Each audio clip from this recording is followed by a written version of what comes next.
Selamat berjumpa kembali pada bahasan geografi fase E untuk materi fenomena geosfer. Melanjutkan pada bagian pertama yaitu unsur cuaca dan iklim, maka pada bagian ini kita akan membahas suhu dan kelembapan.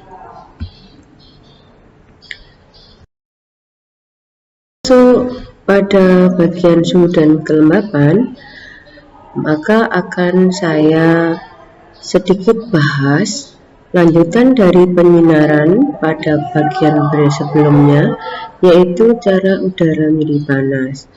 Cara udara menjadi panas ada yang secara langsung dan tidak langsung.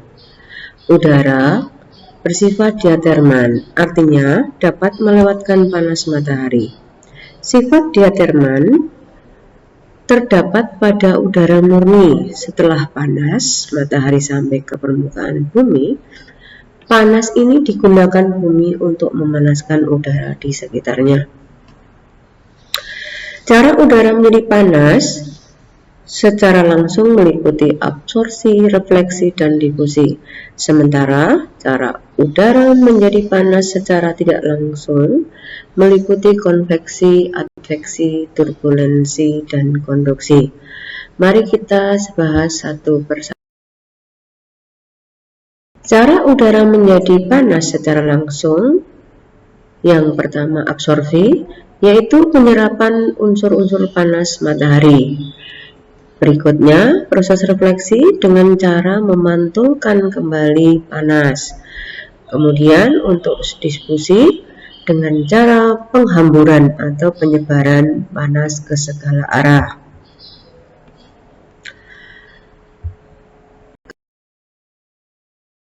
Udara menjadi panas secara tidak langsung. Yang pertama, konveksi.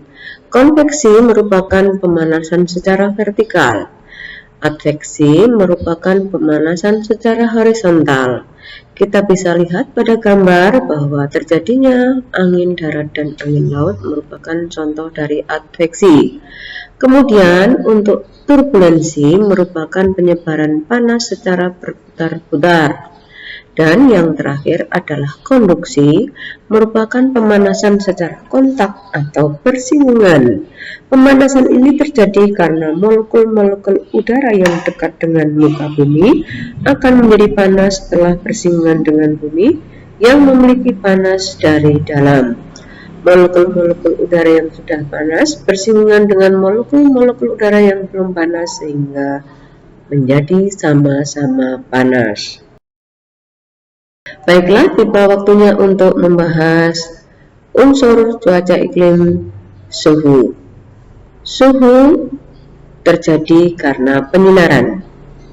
Adanya perbedaan penyinaran di beberapa tempat di muka bumi menyebabkan adanya perbedaan suhu.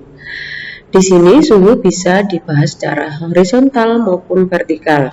Secara horizontal, seperti kita lihat di belahan bumi, pada daerah ekuator atau khatulistiwa, wilayah tersebut memiliki pemanasan yang lebih banyak daripada daerah kutub.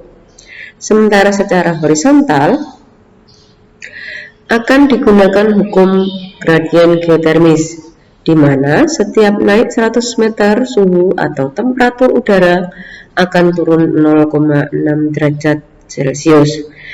Dari hukum tersebut menghasilkan dua formula karena dari adanya dua keadaan. Yang pertama, temperatur sama dengan 26 derajat Celcius dikurangi 0,6 kali H per 100. H di sini adalah ketinggian. Di sini untuk menyelesaikan masalah di mana ada satu tempat yang hanya diketahui ketinggiannya saja, tapi hanya satu tempat. Kemudian pada keadaan yang kedua adalah ada dua wilayah dengan ketinggian yang berbeda. Di situ ditanyakan salah satu suhunya, di mana salah satu tempat yang lain sudah diketahui, sehingga menghasilkan satu formula temperatur sama dengan suhu awal dikurangi 0,006 kali X1 min X2, di mana X1 dan X2 adalah selisih ketinggian. Kita lihat contoh soalnya. Untuk rumus pertama, contoh, Kabupaten Jombang terletak pada ketinggian 500 meter dari permukaan laut. Berapa suhu di Jombang? Nah, di sini kita menggunakan rumus yang pertama. T sama dengan 26 derajat dikurangi 0,6 kali H per 100. Sehingga 26 dikurangi 0,6 kali 500 per 100. Sehingga sama dengan 26 dikurangi 0,6 kali 5. Sama dengan 26 dikurangi 3 derajat Celcius. Sehingga hasil akhirnya Jombang dengan ketinggian 500 meter memiliki suhu 23 derajat Celcius.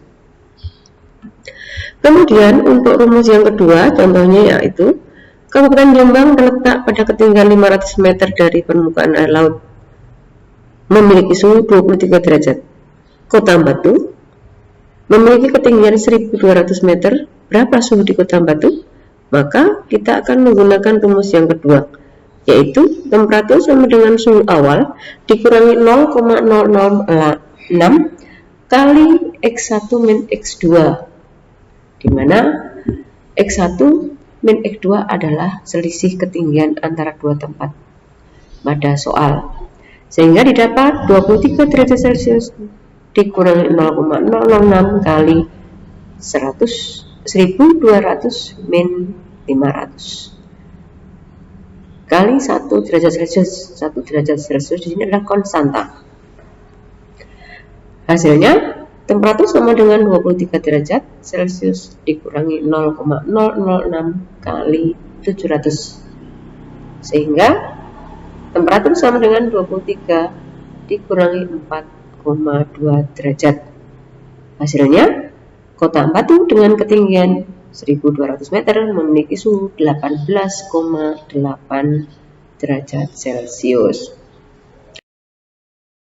Untuk mengerjakan soal-soal suhu seperti tadi, maka ada satu cara yang cepat dan sedikit smart, yaitu dengan cara begini. Ketinggian kali 6 mengurangi ketinggian awal. Jadi selalu ketika ada soal langsung dikerjakan ketinggian kali 6. Nah, ketika ketinggian dalam ratusan, maka hasil pengkalian pasti satuan. Contoh, 300 meter ketinggiannya kali 6, maka akan didapat suhu pengurang adalah 1,8 derajat Celcius. Nah, ketika ketinggian dalam ribuan, maka hasil pengkalian pasti puluhan.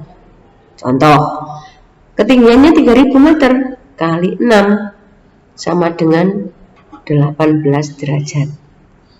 Nah, dari situ ketika kamu atau kalian mengkalikan angka yang hasilnya tidak bulat, maka lakukanlah dengan dua langkah. Yang pertama dengan mengkali 2 dulu, baru kali 3. Contoh, ketinggiannya 1500, maka 15 kali 2 sama dengan 30, baru 30 kali 3 sama dengan 9. Seperti itu. Baiklah, kita unsur cuaca iklim kelembapan. Kelembapan adalah suatu kondisi di mana udara mengandung uap air. Penyinaran matahari menyebabkan terjadinya penguapan sehingga udara mengandung uap air. Kelembapan ada dua, yaitu kelembapan absolut atau kelembapan mutlak, yaitu banyaknya uap air yang terdapat dalam 1 meter kubik udara. Kelembapan udara absolut dinyatakan dalam gram per meter kubik. Kemudian, kelembapan udara relatif atau nisbi kelembapan adalah perbandingan jumlah uap air di dalam udara dengan jumlah uap air maksimum yang dapat dikandung dalam udara.